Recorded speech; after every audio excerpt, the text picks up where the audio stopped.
Hi, I'm Barnstable County Commissioner Bill Doherty, and it's my pleasure to welcome viewers to another edition of County Chatter.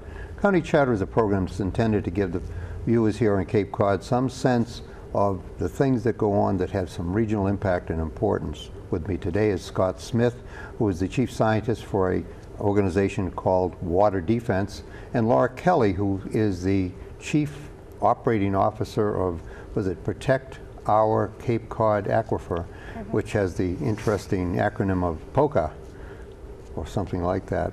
Welcome.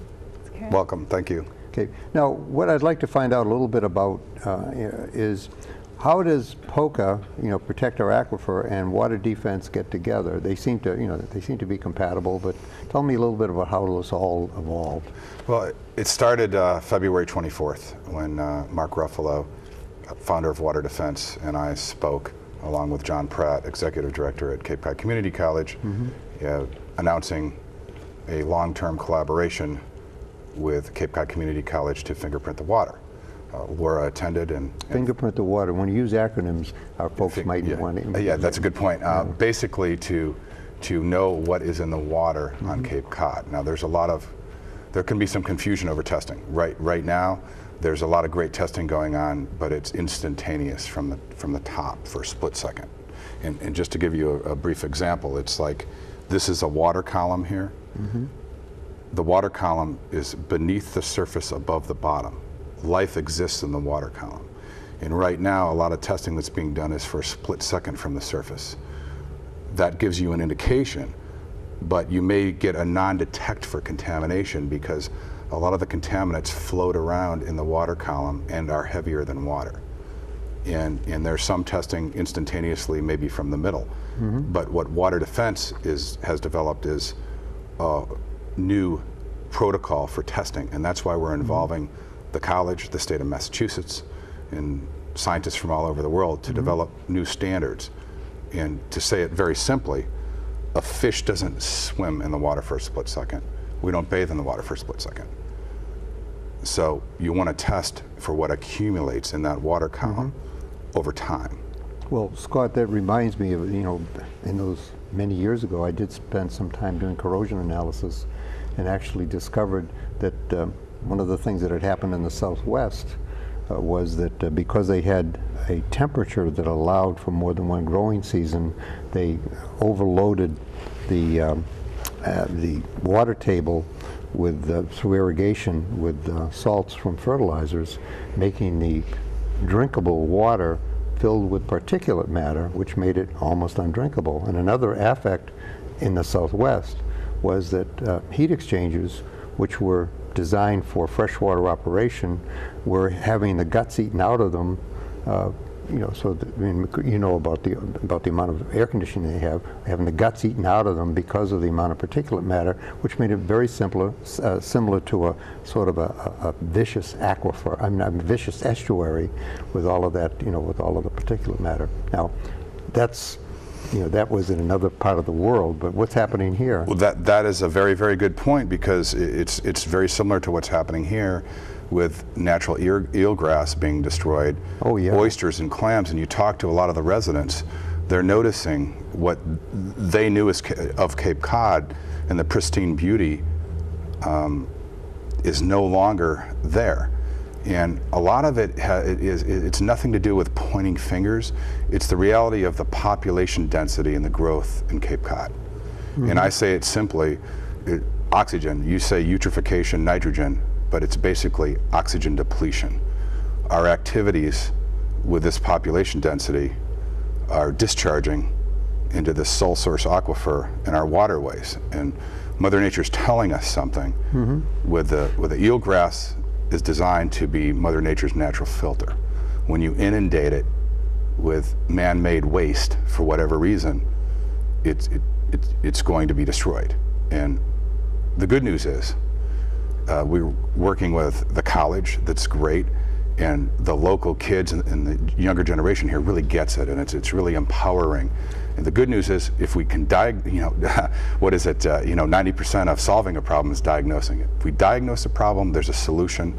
And what really gives us joy at Water Defense is bringing people from all sides, Republicans, Democrats, because we can agree what we have in common is water. Without water, nothing else matters. So if we can agree that water is a fundamental human right to know what's in it, and we can diagnose it, if we can transparently develop that science, everyone can agree on what the resolution is. Well, it brings to mind the notice that we get from our State Department that tells us that there are only, let's see, it's Europe, Western Europe, the United States, Australia, and New Zealand are a place that you can safely go without worrying about the water. Every place else, I recall being in Bangkok, and up in my room was told, don't open your mouth while you're taking a shower, and you had 2 bottles of water that you were supposed to brush your teeth with. That's a really, really good point, and something I want to share with the viewers on Cape Cod.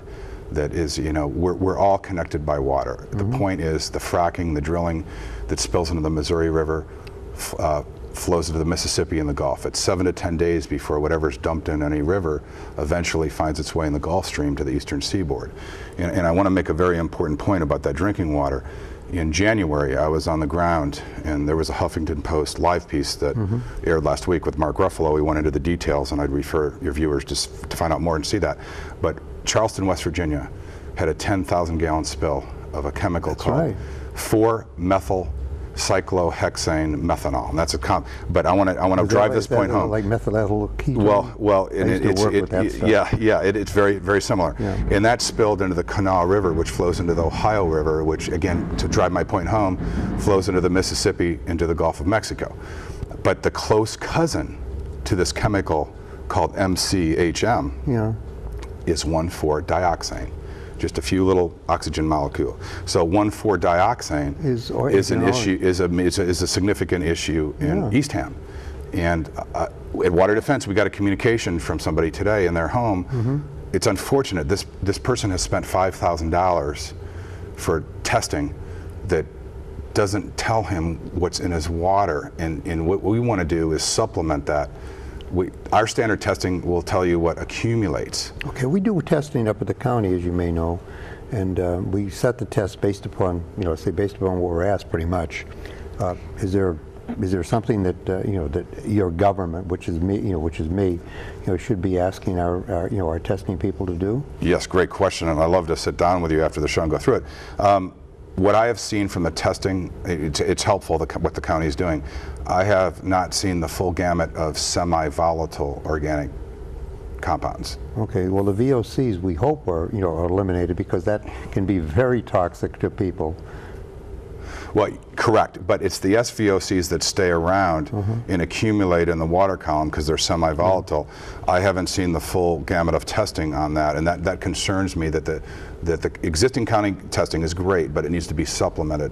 Also, for some of these, organometals, or these metals in the water that sink, I haven't seen full testing on that, and what we offer is a supplement. For example, this gentleman and his family in Eastham that reached out has spent $5,000, and what we do is at Water Defense is we make things affordable for less than half of that, but he'll be able to know exactly what's in the water and what accumulates over time. Well, we're standing in our water. I think we have six lenses, on the Cape. The 2 main ones, the Monomoy, which would be I guess, which side of Bass River are we on now? I guess we're below Bass River now, so we're on the Monomoy lens, and the one above, the Sagamore lens, is the one that's been problematic, because that's where the base and the dumping of jet fuel, for a long period of time is really infected. Okay, well, what I guess the question that I think a lot of people would have is, what exactly have you found in our Cape water? Well, our work is just beginning. In Barnstable Harbor, we found some PAH, it's polycyclic aromatic hydrocarbons. We won't get into the details. We don't have time to get into chemistry. I don't want to put anybody to sleep. But well, the point is PAH is we found there about 10 times the acceptable recommended level from the state for exposure for drinking. And there's clam beds and eelgrass all around there. And for example, in Falmouth, there's a cancer cluster there. We've found high levels of phthalates, which in simple terms is a cancer-causing plasticizer that gets used and was used in the 80s and 90s to solve a lot of issues. And the interesting thing is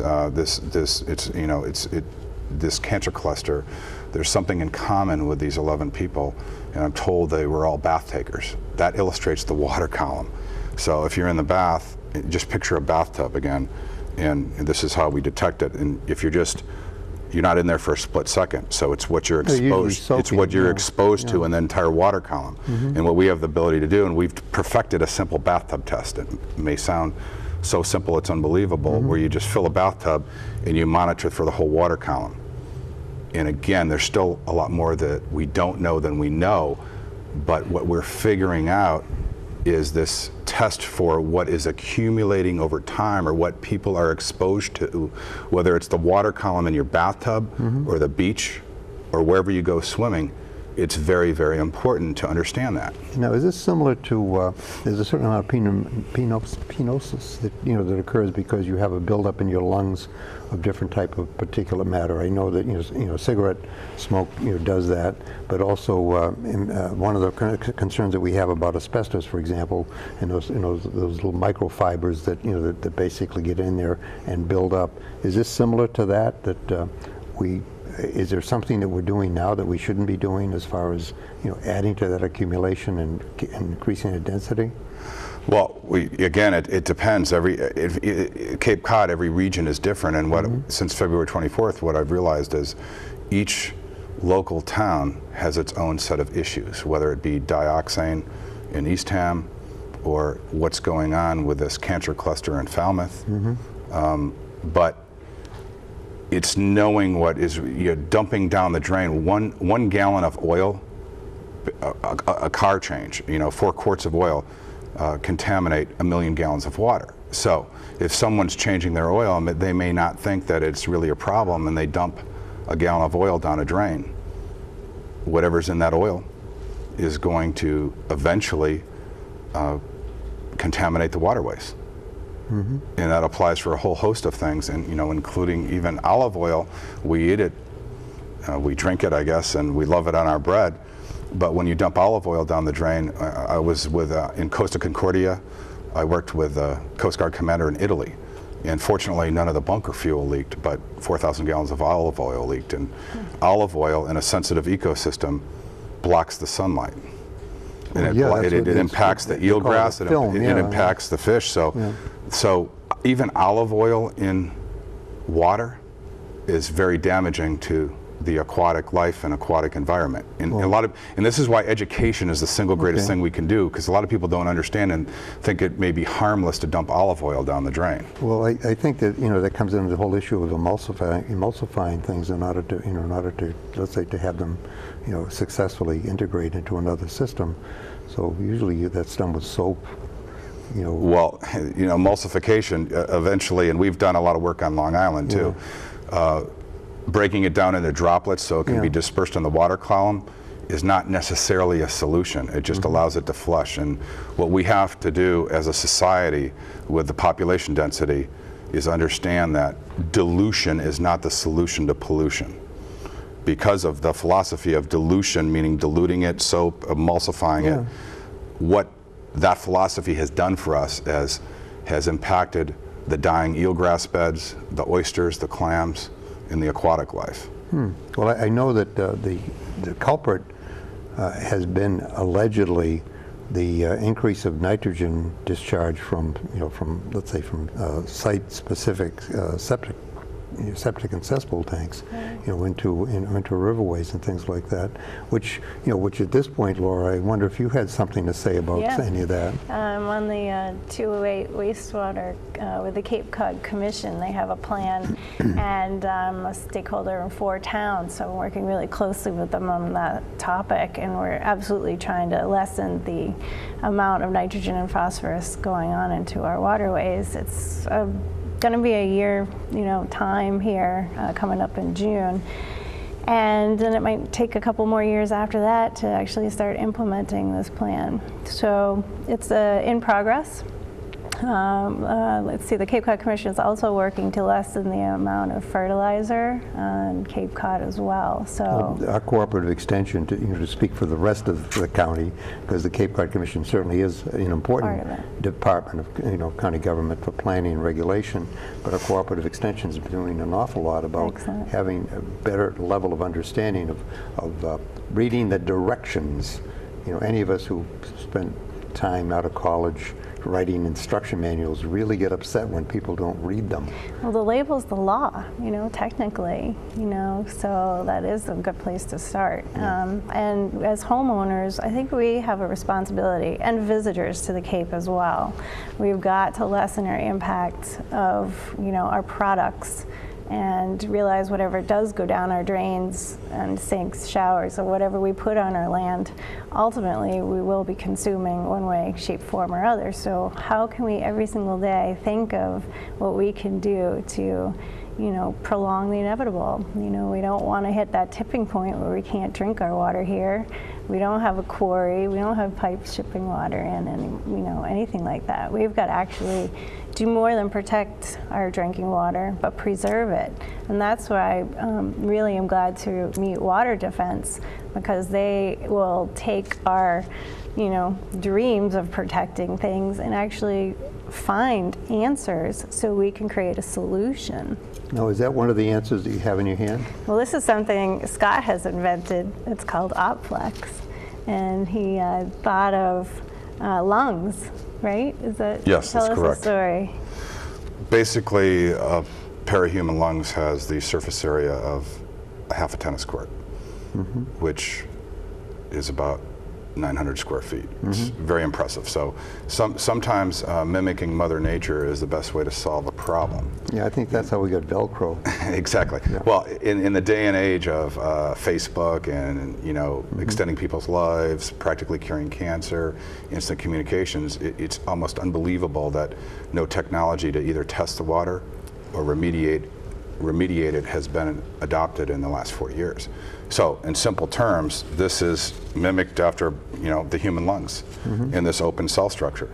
And if you're going to know what's in the water and then be able to remove it, you want something that maximizes surface area, hence the open cell structure. What's your opinion about some of the solutions we've talked about and we tried is to put shellfish in areas of contamination and use the ability or the way shellfish operates in order to ingest nutrients.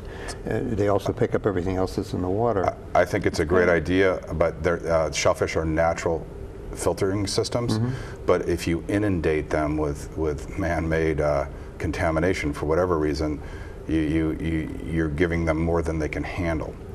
And it steps back where Mother Nature, whether it be the Gulf of Mexico with natural seeps and oil, or even on Cape Cod with natural things that happen. That's why eelgrass, that's why we developed like what we call synthetic eelgrass. Eelgrass is Mother Nature's natural way to filter along with the shellfish. But when you inundate them with so much contamination generated by man, they can't handle it. Well, one of the things that we do in order to maintain our, let's say our status as a destination, is we dredge harbors, and that's an ongoing activity. And what I've noticed is that in dredging the harbor, we change the characteristics of the harbor in terms of its ability to, let's say, to participate in flushing. Do you have any comment on that? Well, again, my initial comment, we could talk about this for 3 hours, but when you're dredging a harbor, whether it be here or anywhere else, we do a lot of work in Brooklyn, New York, Gowanus Canal, one of the most, when you're literally dredging up the sins of the last 100, 200 years, and you're introducing all those sins or toxins back in the water column. And dredging needs to be looked at very, very carefully. We got some of the world's best academic minds and scientists here, and we need more of a transparent way to work with everybody as this dredging continues. I'm not here to comment on pros and cons of dredging. I'm not the expert on that, but I can tell you that it does release a lot of dangerous chemicals and toxins into the water column. New Bedford, where I worked for several years, had a problem in the harbor, and the decision they were trying to make is whether or not they should pave the harbor over. I'm serious about that. Or should they make some attempt to, to essentially plow the bottom of the harbor and collect it, And I think that they haven't done anything. So, the harbor's still dead. But it all came about because they were making capacitors, in one of the factories that had been that was on the harbor, and they just basically dumping stuff into the harbor, and they essentially killed all aquatic life that was in New Bedford Harbor. Which, if you read your Moby Dick, you know that that's where all the whalers had come from. I'm very familiar with New Bedford Harbor, and before I got involved with Mark Ruffalo and Water Defense, I donated a lot of time and materials and done a lot of studies there.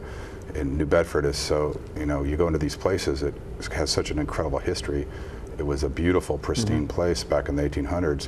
What's really sad is that we haven't been able to educate people to the point where we can help clean that up, and that's what we want to do, because there's no reason New Bedford can't be restored to the pristine beauty that it once was. We're very optimistic, but at the same time we're realistic. We have to diagnose the problem, and the challenges we face is there are people that really don't want to know what is in the water because they're scared, and we're here to tell them we want to educate you, and this can be cleaned up before it's too late. Well, my fear is that what happened in New Bedford could happen here without, let's say, some concern about management of our resource. I'm also concerned that as you bring up, what caused these things, there seems to be great interest in maintaining a reliable supply of let's say, fossil fuels, I think gas and oil from oil sands. And what we're essentially doing is we're not taking into account the way we get that out. And since we're talking about water, from what I have seen, and I take a lot of heat for this, I'm a board member of the National Association of County Officials and represent Massachusetts.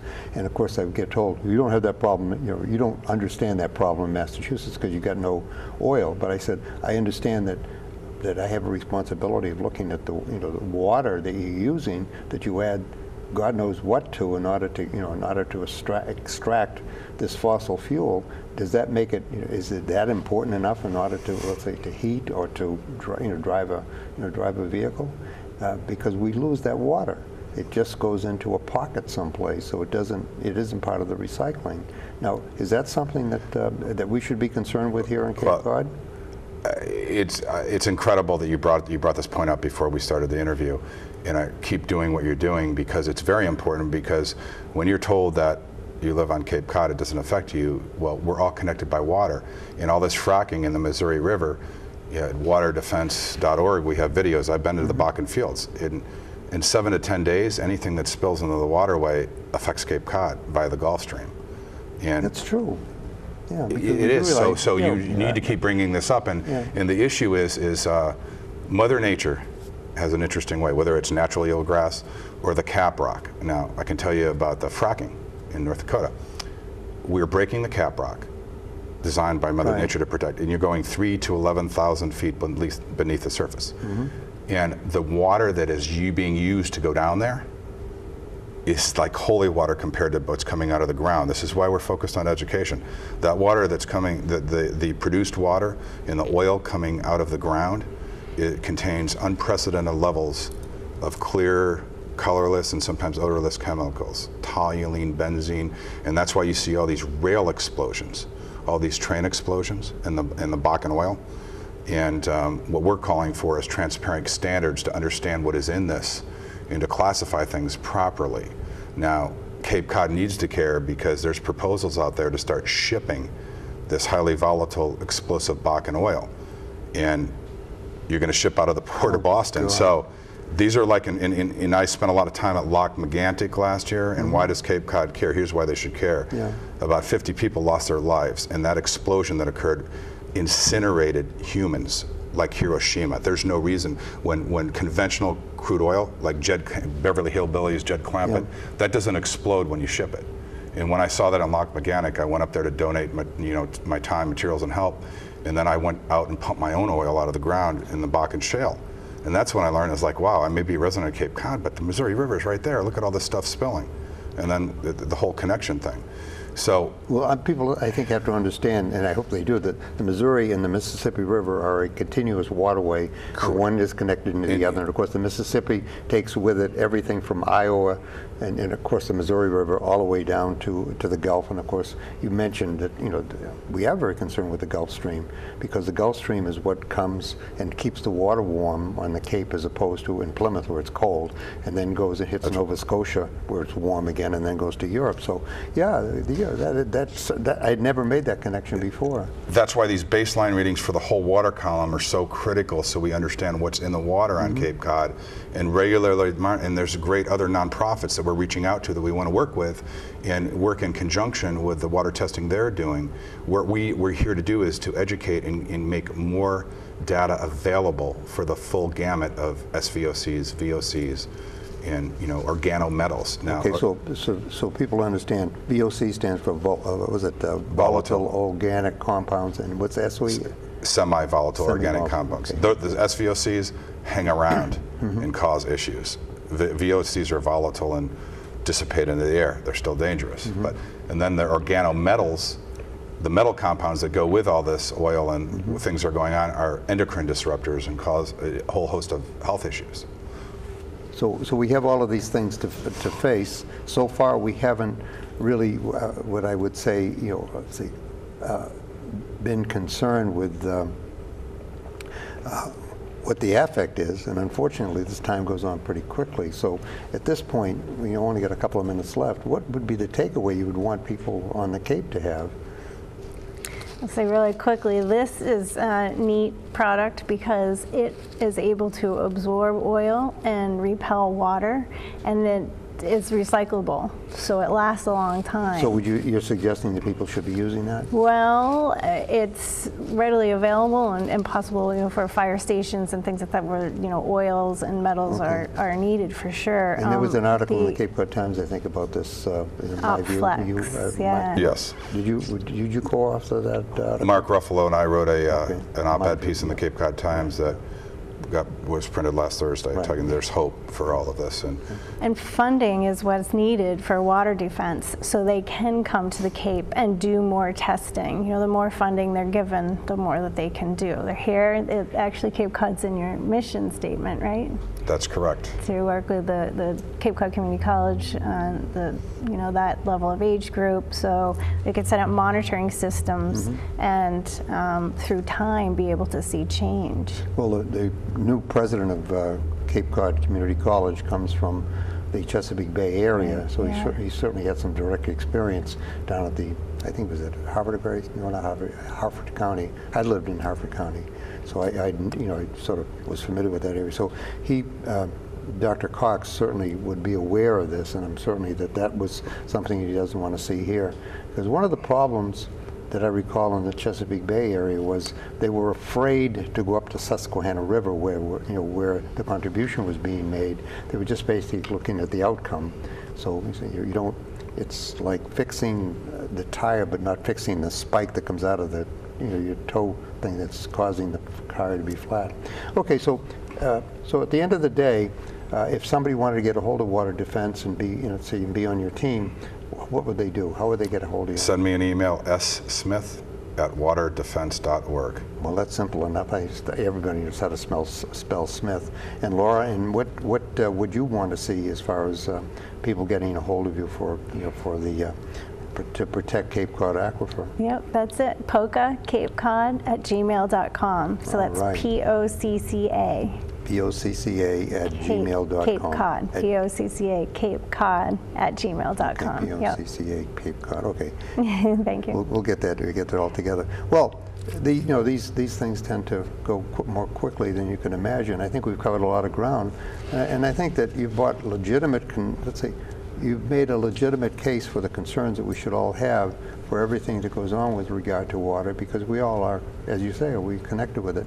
And with that, I want to reach out to the people who are watching this and say, you've heard a lot of important information, and if you've heard it, part of the responsibility we all have as citizens is to act on it. So take a look at your habits and the things that you're doing, and get a hold of these folks so that you can find out more about it and protect the beautiful environment we've had we have. Now, as you know, I've said many times, we have to protect what we have and make wise choices for what we need, and this is one of the cases where we have an opportunity to choose. So with that, I want to thank my guests, Scott Smith and Laura Kelly, for coming on with us, and I want to thank the viewers for watching another edition of County Chatter.